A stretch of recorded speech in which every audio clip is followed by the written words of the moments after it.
We are the champions. We are the champions. The Seahawks are the champions, and that's exactly what it felt like. Is they don't feel like they won the Super Bowl. The clock struck zero. Yeah.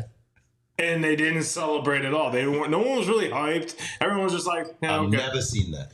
It's just like I've never seen a team not celebrate immediately. It was just really passive. Yes, it's like, and it's like McDonald's like didn't realize he won the Super Bowl, and he's just sitting there like.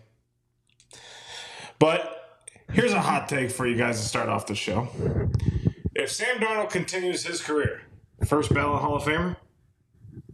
No. If he continues the way he's playing right now for the next 10 years, 15 years, not a first ballot Hall of Famer. No. Okay. He's doing exactly what Eli Manning did, and Eli Manning wasn't a first ballot Hall of Famer. Yeah, I mean, he's unfortunately falling under the Brad Johnson, Trent Dilfer umbrella of your defense carries you.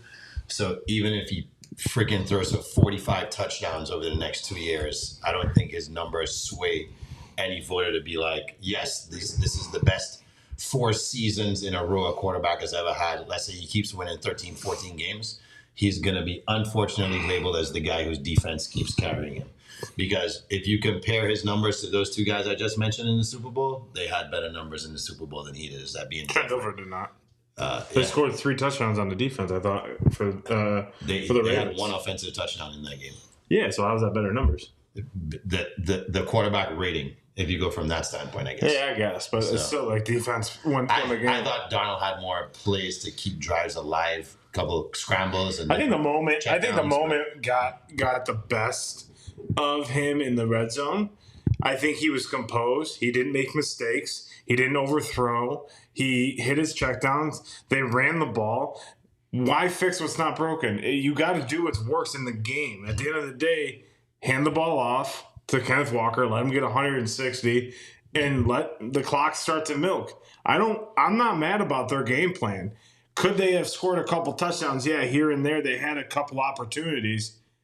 But you're talking about Eli Manning, but Eli Manning had 8-8, 10-6, 9-7, 9-7, 7, 9, 6 and 10, 6 and 10, 11, 5, 3 and 12, 5 and 11, 1 and 3. So if he continues as a 14-win quarterback the next 10 years, that's impossible. If he does, like if he takes the Seahawks 14 straight times, you're still not going to look at him at 4,900 yards a year, at 35, 40 touchdowns a year. I mean, I can't see him not being a Hall of Famer. Well, I can't see him. Ballot. You said first ballot. Oh, I just meant Hall of Famer. I'm sorry. Oh yeah, no, at that point, Hall of Famer. Yeah, no, absolutely. But I think he's first ballot if he continues with 14 wins over the next 10 years. Are you kidding me? At some point, it has to be about the quarterback. Eli proved that his defense carried him to 2 Super Bowls. Because look at after that, he didn't do anything. I can tell you firsthand, though, the Giants got awful after that. They sold out for 2 Super Bowls. You had Odell and a bunch of other good receivers. People would kill for Odell in his prime. I agree with that, but we've said the last few years it's the same thing. They have Malik Neighbors and they have nothing else, so they're not going to win. But they didn't have a quarterback, apparently. So now you had a quarterback, what you're saying, and they had number 1 receiver.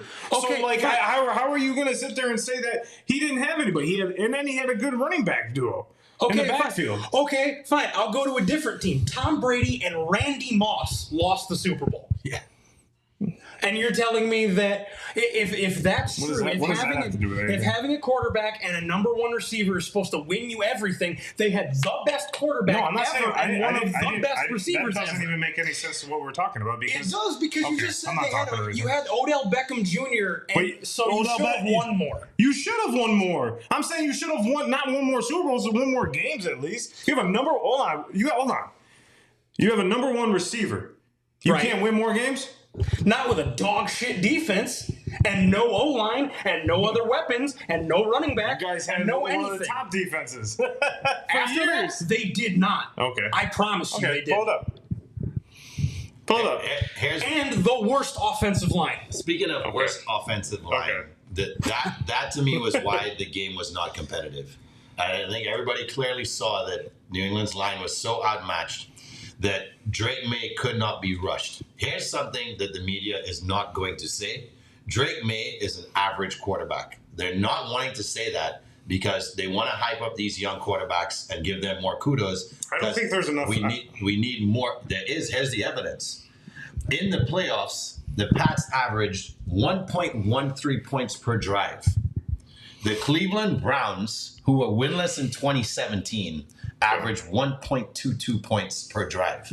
So the Pats offense was worse in the playoffs. Now, the snow game I get, but they were worse in the playoffs than the worst team in NFL history was.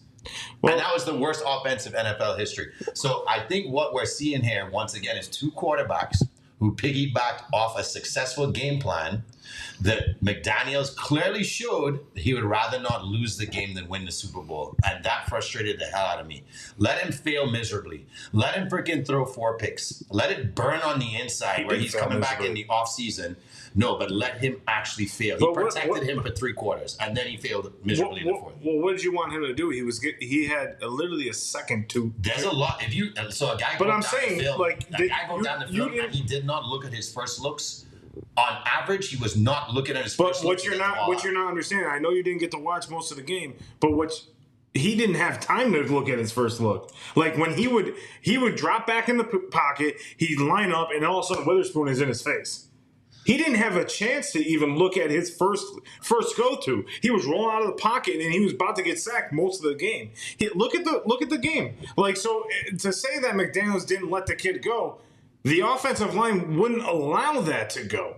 And to say that he have an average Super Bowl? Yeah, but he got there, and like I don't think there's enough runway to sit there and say Drake May is an average quarterback. He's played 2 seasons under 2 different coaches. The first coach, he didn't do well, 2,200 yards. His second coach, 4,300 yards, 31 touchdowns. Now I get it. The schedule wasn't as great. The schedule was the worst schedule in football. But there's not enough runway for me. I can't sit here and say he's an average quarterback. You want to say that about Sam Darnold? He has enough runway. There's not enough runway for him. Yeah, he made it to the Super Bowl. Okay. But like... What I'm trying to say is don't get caught up in the hoopla that because he made the Super Bowl that he's an above average quarterback, because he's not. And I just don't think there's enough. Yeah, exactly. There's not enough. Argument, we can't put him up there yet, and people are trying to push the issue, and everybody just needs to slow down. Just take a step back and say, there's no reason for us to put him on that pedestal of, is he the next great? Is he the best in his class? Slow down. These guys in his class are definitely ahead of where they're supposed to be. We know that. But for now, if we want, like you said, give it some time. It's like we don't even know where Daniels is at right now because he didn't even play. So we don't even know where Daniels is. Well, I called it this year for Daniels. I think this year is the determining year. Where it's year 3 for a lot of these guys. Let's see what happens at year 3. We have 3 years of a body of work here to say, here's what they've done after being starters for 3 years. So to your point, I mean, it doesn't. You can't judge. I can't judge him very much. I mean, his second year, he goes 14-3, 31 touchdowns, great defense. Obviously, bails him out most of the year, but I can't judge him right now because he doesn't have that much run rate. Just like everyone was trying to say, Jaden Daniels was this unbelievable quarterback. CJ Stroud, these top 10 quarterbacks. I'm like, watch for the sophomore slump. And what did he do? Have a sophomore slump. Now he got injured. I know that's not his fault, but at the end of the day, we're going to sit here and say, oh, Jaden Daniels is a top 5 quarterback over Jalen Hurts, who just won the fucking Super Bowl, has played 2 straight games? Like, how are we going to sit there and say that? Over him? After Jalen Hurts beat him 55-24 in the NFC Championship game? Like, how are we not going to put him above Jaden Daniels? They're still putting Jalen Hurts behind him. And I'm like, all the dude has done is won. He's got the Super Bowl. Are you taking Donald over Burrow right now if you're taking a starting quarterback? I mean, that's a very tough scenario because it's like 2 opposite things. Like Burrow does it with no offensive line, no help, has 2 star receivers, and is not winning games. And it goes back to the fact is like, and has the worst defense in football. It has the worst defense, but it's like, okay, so you gotta. I mean, that's coaching at the end of the day, right? So I think you can coach anybody that's in the NFL. I think coaching schemes, you have the players. A lot of times with bad defenses comes you don't know your players that well. You don't know what their strengths are. You don't know what their weaknesses are, and you're not coaching them well enough to be able to play good. Because there's people on the defensive side of Seattle that we don't really know who made a name for themselves this year. Obviously, you have DeMarcus Lawrence and the guy from your team. But other than that, who else? Who's a star stud out other than Witherspoon? The rookie was. But that's what I'm saying. He had to make a name for himself. Yeah. So I just feel that we put too much on a Super Bowl for a kid that made it there, and I'm like, okay, yeah, he made it there. Yeah, do they have a weak schedule? Okay, what if he comes back and does it again next year and the year after that? With a top 5 schedule, if he does it again this year, which he'll have because he has to play the top teams in a lot of schedules. Right, so it's going to be a top 5 schedule, and then we'll truly see whether or not he's taken the time in the offseason to adjust. Essentially, Sam Darnold, in my opinion, is a rookie these last 2 years. He was a rookie last year, and he's a sophomore this year, in my opinion. Okay. He didn't really get a good chance in New York. I mean, look, you go to New York to die. Yeah. That's just what it is. You go to the Jets. What's that say? You won 11 games in 3 years, is that right?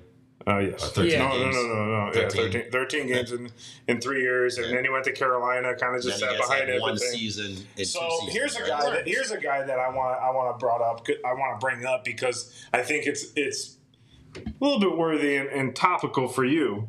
Is your little Cooper Kupp a Hall of Famer? My little Cooper Kupp is probably cementing his name there. What I love about him is he's a kid. Nobody gave him a chance, right? Goes to a small school, comes out, all of a sudden he's that guy, and then he's dominating the league, dominating the playoffs, dominating a Super Bowl, and wins that Super Bowl with the Rams. And then JSN goes out, and they're like, all right, I know how to be a number 1 in the Super Bowl, and he just steps right into the role. And that's why you go out and get a guy like that. Yes, his numbers have fallen off drastically since that peak Super Bowl year. He seems to be steadily declining. Injuries have played a huge part. So obviously he went as hard as he could to make that name for himself, and he hasn't been able to sustain the success. So I don't know if he gets in right away. Maybe after a couple of years he gets in. But I do think that Cooper Kupp will play his career out, fingers crossed, healthy enough to have some consideration. Well, that's the thing, right? He's 31, 32 years old. He's had one great season that should have won the MVP that year. I think he did win it, if I'm not mistaken. No, he didn't win it that year. He won MVP of the Super Bowl. Mm-hmm. No, he's not MVP. He's not even even if he retired right today, he would not be an MVP. He's not top 100 receiver in receiving yards all time. So, yes, did he have a great year? Is he a key factor to why the receiving core got mature and got themselves to a point where they could be more confident? 100%. He's a veteran in the room, but he doesn't have that much runway. I mean, you're going to take him over. We'll just go through the list. I know the list, but it's almost like if Wes Walker's not playing on the Pats. Justin Jefferson's already that's there. Cooper Kupp. Justin Jefferson's already over him at 84. Adam Thielen is already over Cooper Kupp. Adam Thielen's been in the league for decades. Feels like. Yeah. So he just announced his retirement at the end of the season. He's got more yards than Cooper Kupp does. Cooper Kupp's still young and he could still play, but he's also injury prone. So that's why I thought it was a good question. Brandon brought that up to us. That list pretty fast because Brandon Cooks is at 98. Cooks has played more years than he has. I know he has, but look, Stephon Diggs. Diggs has been in there for 13 years. Diggs has been in the league. Do you think? Yeah, Diggs has been in the league forever. I don't think so. He's definitely been in longer than it feels like. 1, 2, 3, 4, 5, 6, 7, 8, 9, 10, 11. 11 years. Yeah. 13 years. Close to it. You don't know football. Definitely double digits. No, I definitely think Cooper he hasn't fallen off the way I think the Rams seem to have thought he was about to, which good on him. He's found a way to still be a dynamic receiver. He's found a way to fit into whatever Seattle needed him to do, whatever type of receiver, whether it's outside slot, that possession receiver, he could go deep. So I think he is going to shoot up that list. I think he still has a lot of football left to play. And I'm kind of excited to see if he stays in Seattle, where he goes, if he doesn't eventually, and kind of how he fits into the league in the rest of his career. I want to show a little love for the Super Bowl MVP. Did you guys know at 18 he was told you're done by a doctor because he had blood clot issues? I didn't know. And they said, you're done. You're done as a football player. When he was at Michigan. Yeah, you're done as a football player, maybe another sport, but you cannot be in a contact sport. His mom and him refused. He got on blood thinning medication, and 2 years later, he's playing at Michigan State. The medication seems to be working well. Of course, there's some concern.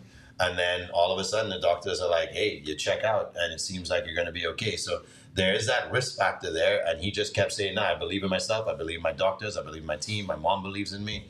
And this guy decided to defy, what most people would say would be a career-ending diagnosis. And he said, no, I believe in myself too much. And that's what we see with players who get to this honor of being at that MVP level. It's the story that you tell yourself. And if you tell yourself the right stories like this prove to us you can overcome almost anything. Yeah, I mean, it's pretty cool that his dad's first ever NFL game was at the Super Bowl. See him win MVP, go for 160. I just think for a Super Bowl, it's very hard to tell. This makes the player just because there's so many factors that come. We always say there's so many factors in the Super Bowl. You got the whole 2 weeks leading up. You got the media day. You got the pressers. You got so much elevated things around you that it's very easy for you to get kind of lost, right? And when you come into a game, you have to fix what's working, right? You have to make sure that you're hitting what's working. Mm-hmm. And as long as hey, I'm going to run the ball. I don't care if I had Tom Brady back there. If my running back's running for 185 yards, I'm not going to why would I throw it? It'd be stupid to change the game plan. Yeah. What's working? Nail on it until they stop you. I agree with that totally. If your game plan is simple and it's not creating it's essentially, I remember Walker used to have fumble issues, so not so much this season. But if your game plan is such where you're not jeopardizing that you're giving the ball back to give New England momentum when you clearly control the momentum of the game for 3 quarters, you're right. Why change the game plans? Donald doesn't have to be a hero like he did, like he had to be against who they beat in the NFC Championship game? The Rams. Yep. So yeah.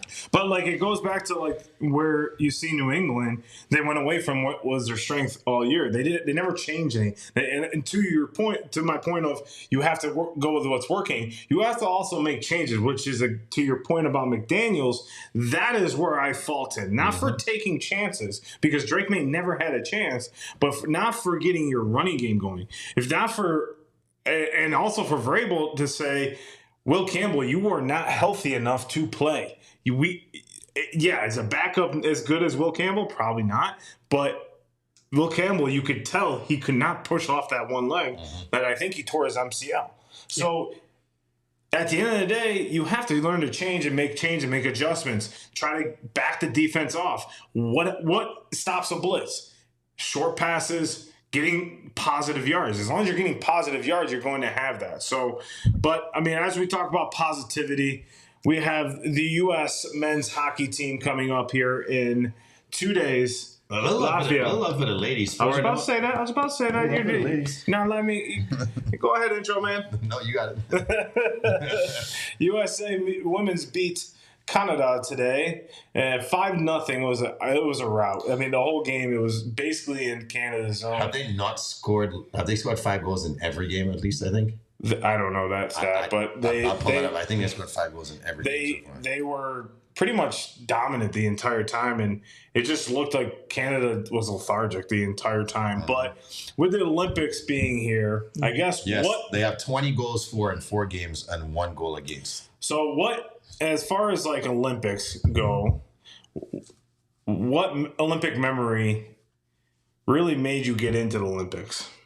So for the winter in particular, I mean, for summer it was Michael Phelps and his performance in 2008 in Beijing.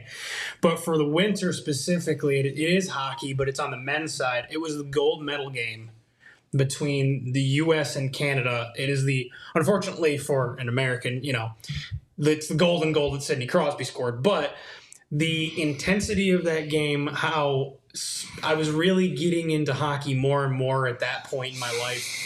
And so I became super familiar with everybody on both teams. And so to see all of these NHL stars playing each other as intensely as a Stanley Cup final as any I'd seen up to that point, pride of country, the clear rivalry between the two of them over the past few years before that was huge for me. And I loved that game so much that it, I think, kind of propelled me to pay more attention to the Winter Olympics through the lens of hockey and then catching events while I was waiting for the hockey games to come on, and eventually become a fan of more winter sports.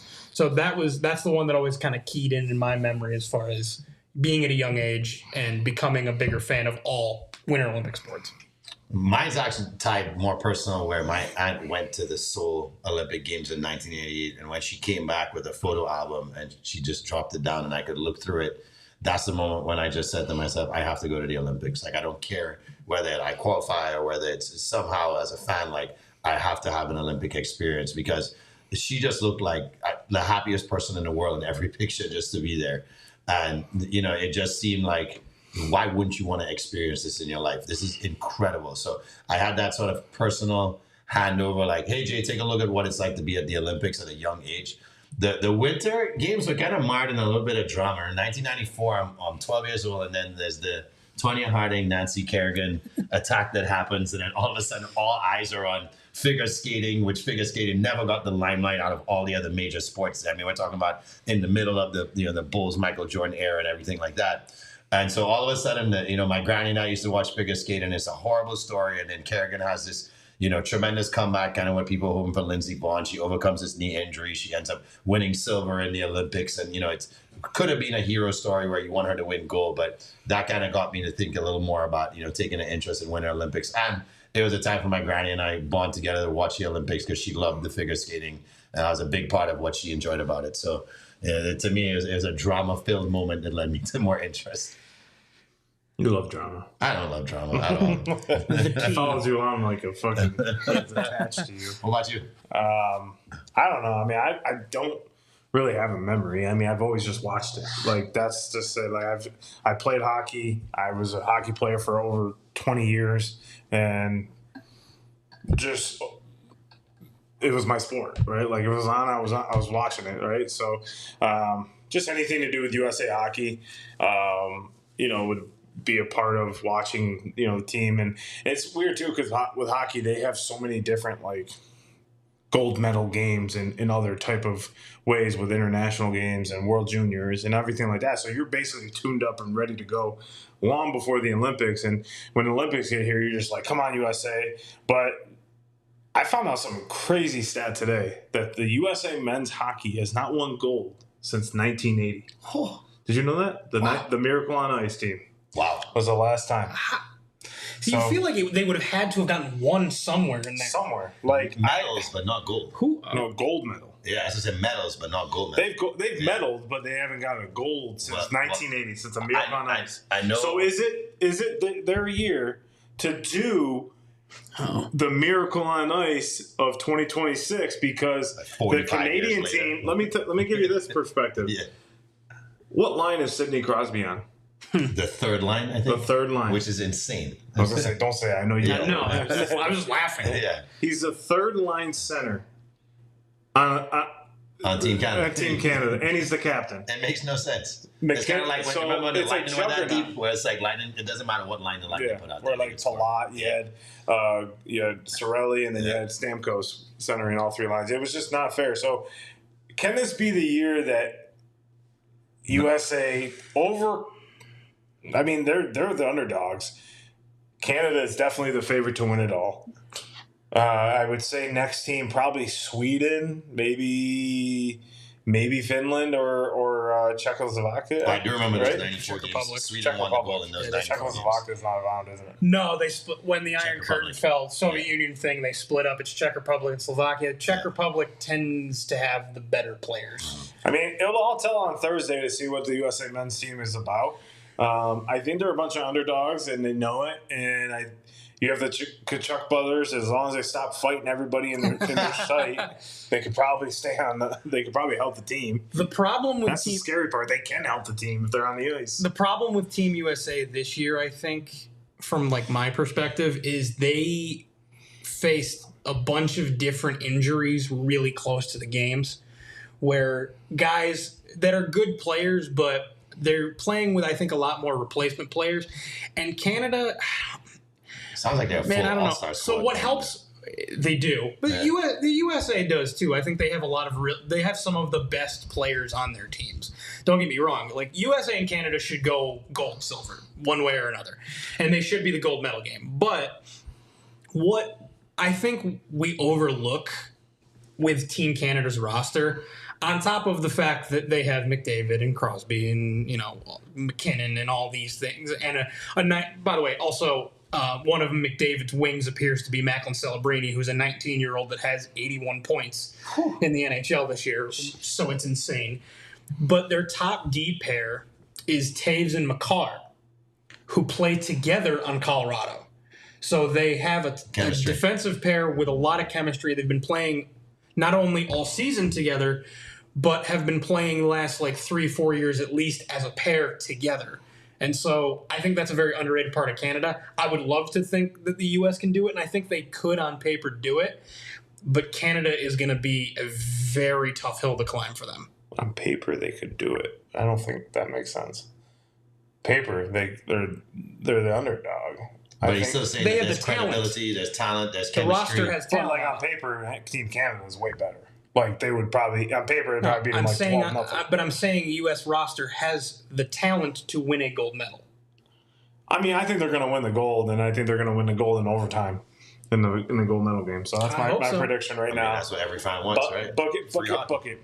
So, speaking about Mike's blindness to paper, he wants to do a blind ranking tonight. I do. So, here's Mike with his blind ranking.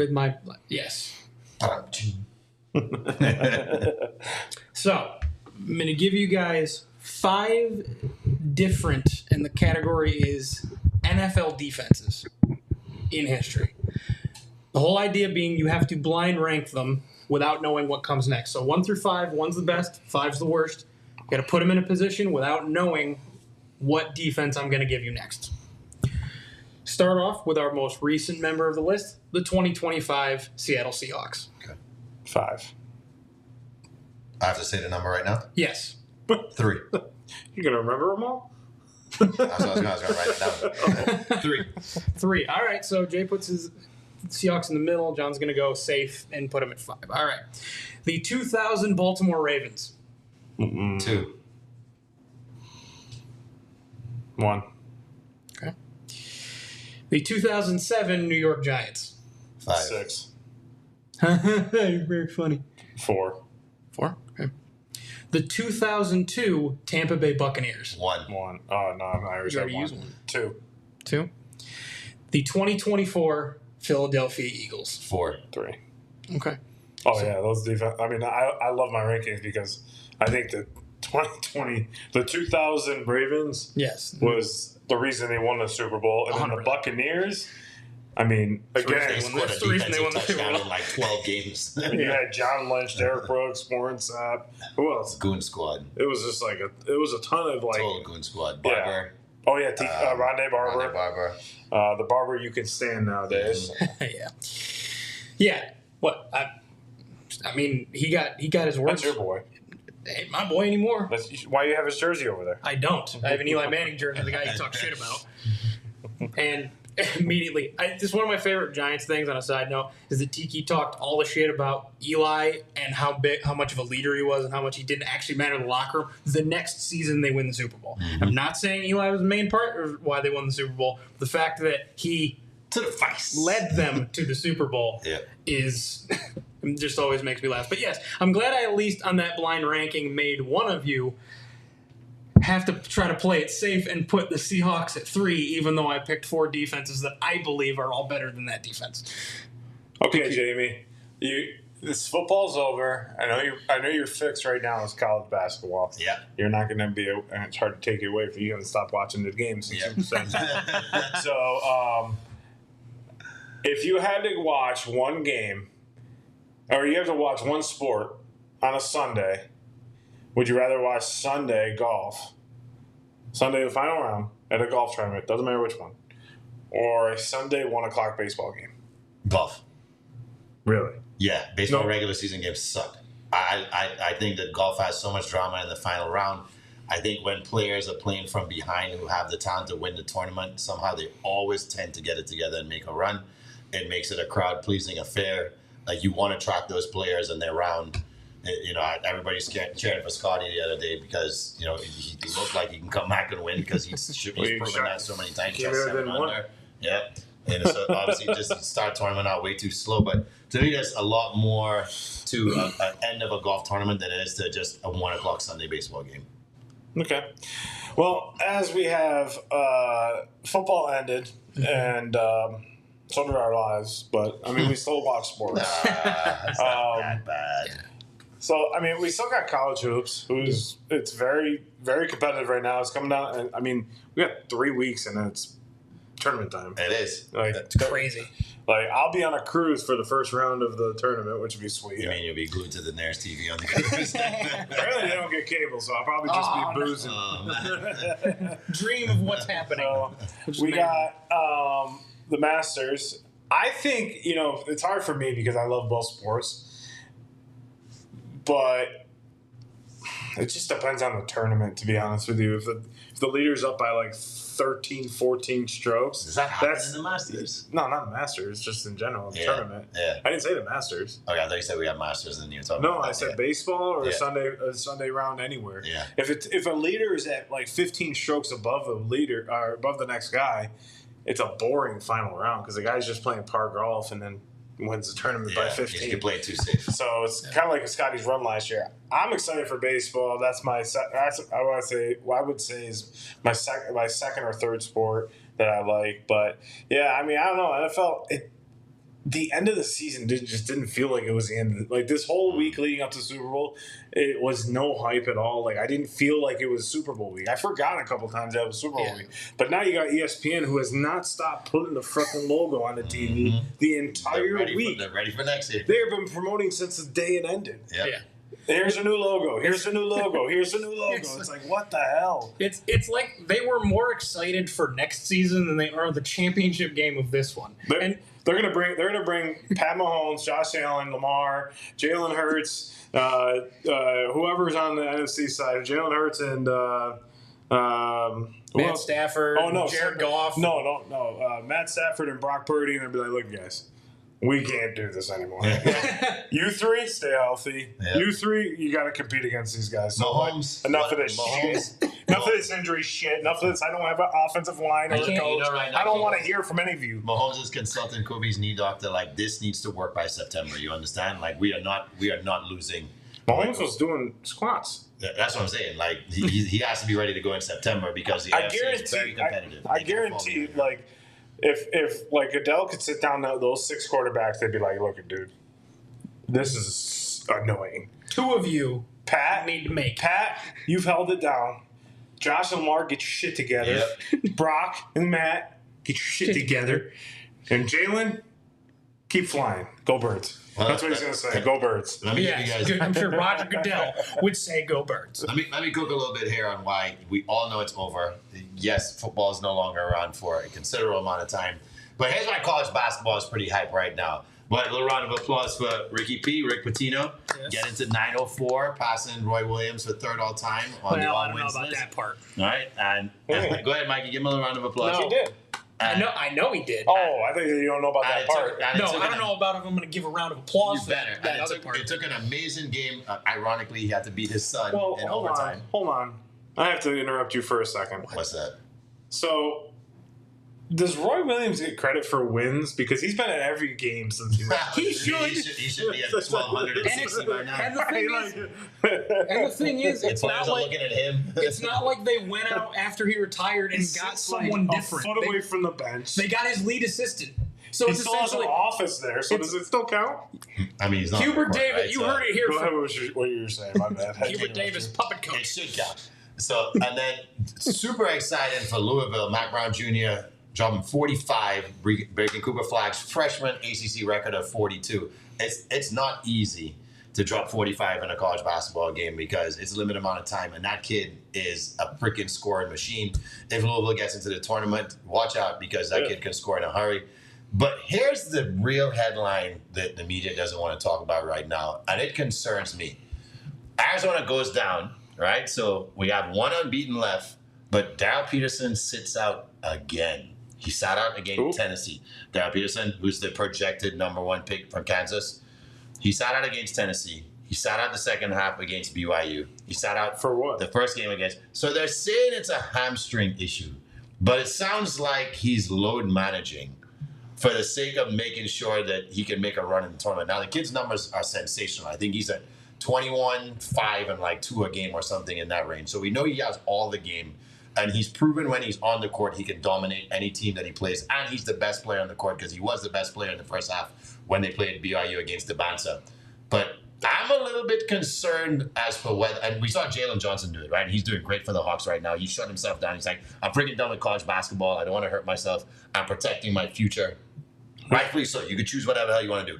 But this, once again, should be an alarm to teams to say, are we willing to drop $8, $9, $10 million on a freshman who could decide to load manage? And now you're kind of stuck paying this kid $10 million, and you'd be like, well, you know what? I don't care. I'll just give you the money back. If you don't play, you don't get paid. Well, they got to go to that. At some point, they're going to get to that, right? But I'm a little concerned about the kid. If it's a hamstring issue, we know hamstring issues linger and linger. So you think he's lying? I don't think he's lying. I think either they're lying to us about the extremity of the injury, or it truly is one of the first load management things that players were really seeing college basketball take that turn to how the hell can college basketball become a load management thing? These are freaking 19-year-old kids. What do you mean you need to load manage? So I hope this is not the beginning of that, because then college basketball just becomes a complete wash, and I'm not even sure if I'm interested anymore after that. He walks around with an L on his chest. Well, people are calling him DNP, right? Because I think it's did not play. Coach's decision. Well, it's like my dad and I were talking about it. It's like college basketball players, why rotate your guys in and out unless it's like not working, right? But you have 4 media timeouts. You have at least 3 to 4 timeouts per half. It's like, how many more breaks do you need in a game? Yeah. You know, I know it's easier said than done from 3 schlums sitting here talking about it, but you're not a schlum. You're a Division I athlete who's getting paid $10 million a year or over 3 years, whatever it might be. So what's the deal here? Like, load management, and I'm not very surprised because look at the NBA guys have. They give the blueprint. Exactly. Give the blueprint. Like I know Reeves is out. I know Luka's out, but LeBron's sitting out. How can LeBron sit out a game when Reeves and Luka are out against the Spurs? Well, hold on. To that point, LeBron has earned the right to sit out. Not when Luka and Reeves are out too. No, Luka and Reeves should be playing. No, they both have ankle injuries. Oh, let's wrap it up and let's go. Come on, get out there, hockey player. Spit the tooth out and let's go. Right? Absolutely, 100%.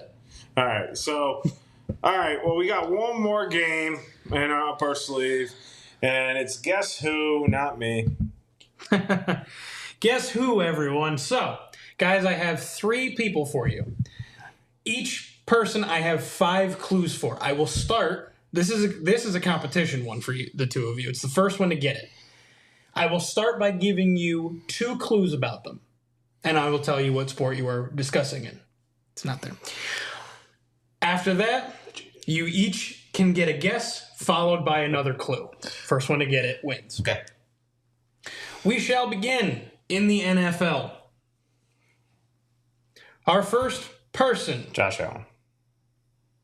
And no. Damn it. That doesn't count. You got to let me give you 2 clues first.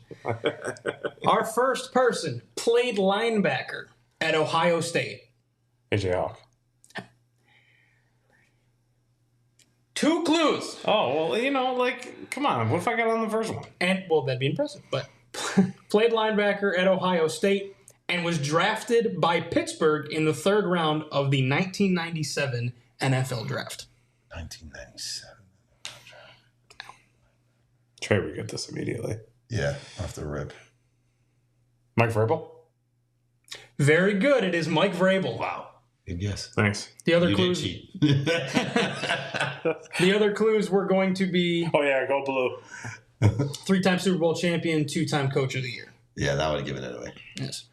We move to baseball as pitchers and catchers are reporting. This player is a 2-time World Series champion and the 2011 AL MVP. Max Scherzer. No. How many guesses do I get?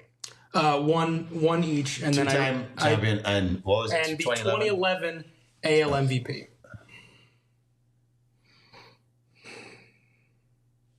What was the team in 2010, 2011? Oh.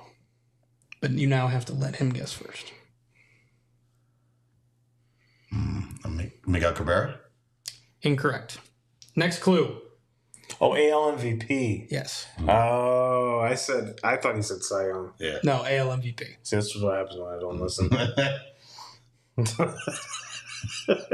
Shoot, Mikey. Next clue.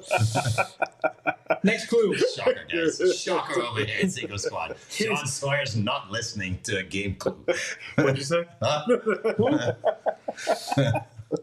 Next clue is his younger brother is currently an MLB analyst for Fox Sports. Justin Verlander. Yes. Justin Verlander. I knew it after I said it. But he was a pitcher. He was MVP. Yeah, he was MVP in 2011. And Cy Young. Wow. Yeah. Okay. He and Kershaw have both done it. So amongst we other have guys. another question? Yes, I have a third person. By the way, the other two clues were going to be the active leader for strikeouts and recently signed with the team he debuted with. Nice. Which was today. Good for him. Now we finish with the NBA. NBA. You might get this more than me. I might. This gentleman played at Duke. Fuck, dude. And was the 2020 NBA Most Improved Player.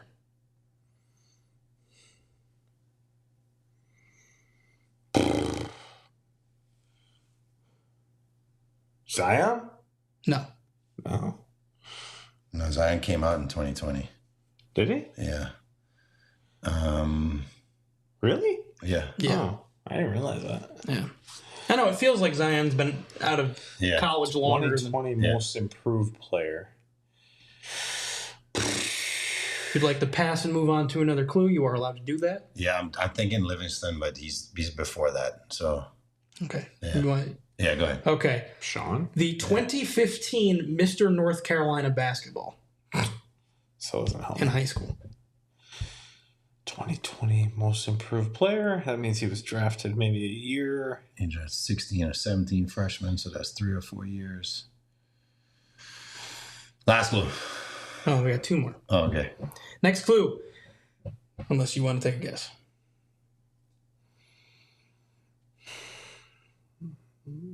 Is it Lively? His name? It is not Derek Lively. He's more recent than that. Oh.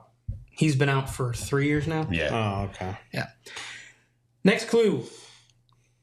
It was 6 years between his first All-Star appearance and his second.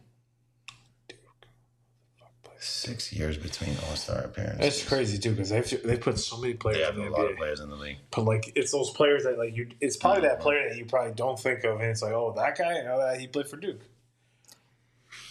Bring back this term.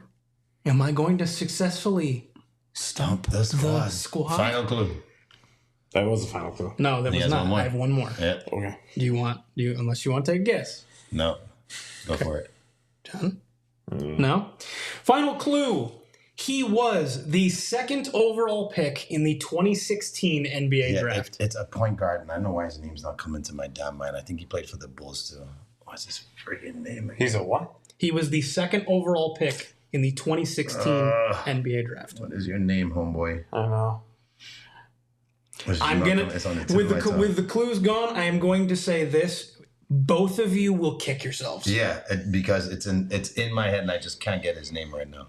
2016 second pick in a draft. Yeah. Okay, so that means he was 1 year in Duke. Yeah, Is it? Oh my God! I'm like seeing him right in front of me. I can't think of it. Can't get his name. I keep thinking Kembo, but it's not Kembo. But Kemba didn't play for. no, I'm just saying I keep thinking of that name, but it's another point guard, and his name is not coming to mind. And I don't know why. This is why I like trivia because I like it when Barry Parker. No, but I like that guess a lot. I don't think he's been a 2-time All-Star. Has he even been an All-Star? I don't think he has. believe he was 1 year with I either the Bucks. only got or one the guy. Bulls. All right, you stop me. I'm out. You're Throwing out? in the towel. Yep. Okay. The answer. His first All-Star appearance was in 2020 when he won the Most Improved Player, which means that his next All-Star appearance is this year. He's an All-Star as of today. It is Toronto Raptors forward Brandon Ingram. Thank you. Brandon Ingram. There we go. Yeah. Brandon Damn Ingram. Didn't even think. I didn't think he was that long. I forgot he played for Duke, actually. He is one of those. I didn't forget that, but I thought he played for Duke like 4 years ago. It felt like. No, Ingram's been in the league for a long time. That's crazy. I mean, it's like Zion. That's right, because he played when we were in college. Right, So. but it's like you said, Zion feels like he's been in the league a lot longer, and Ingram doesn't feel like he's been in the league as long as he has been. That's a good one. I didn't want the other clue I had thought of to use, but I didn't because I knew it would give it away like outright. I was going to say he was included as a major piece in the Anthony Davis trade. All right, that which would have led you to that. Well, you stumped us. You got stumped the squad back. But bigger news, and this will be the final partake or final goodbye, is Charlie Woods has committed to Florida State. He is coming to the great state of Florida. He's already in Florida. Well, he's going to play. He's going to play college in the state of Florida. Yeah. First time Actually, here. he's going north. He's going northwest. And ironically, I believe that's where Tina's nephew's going. Nice. Florida State. So he might be. I said he should room with Charlie. Nice. Please. For the love of God. We will be visiting regularly. Is Tiger here? Where is he? Get out of the way. Do you actually think he's going to choose Florida State?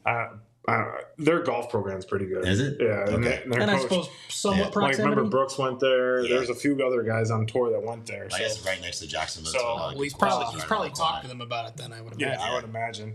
But yes, Charlie Woods is going to be on, and that's our, there goes our camera for the night.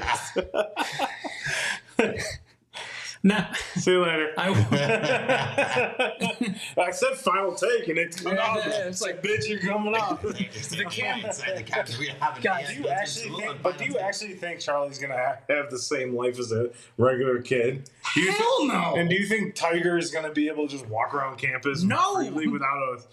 Well, the only thing is it's a generation removed. So if he has a hat on, and there's a lot of guys that don't really can recognize Tiger, he can walk around without being noticed by most golf of the events? student body. No, I'm just talking about in general. If you walk on campus, there's very few kids. It's 20 years removed. You know, Tiger is a man in the early 2000s, so we're 20 years removed from that. This generation has no idea. Most of them. I don't think so.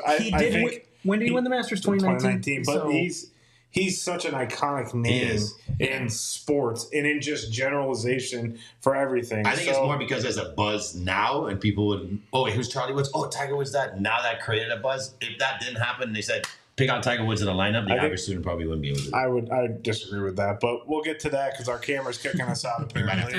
You said final take. All right, we'll see you guys here next Tuesday. Make sure you turn to the socials. Single Squad out. Peace.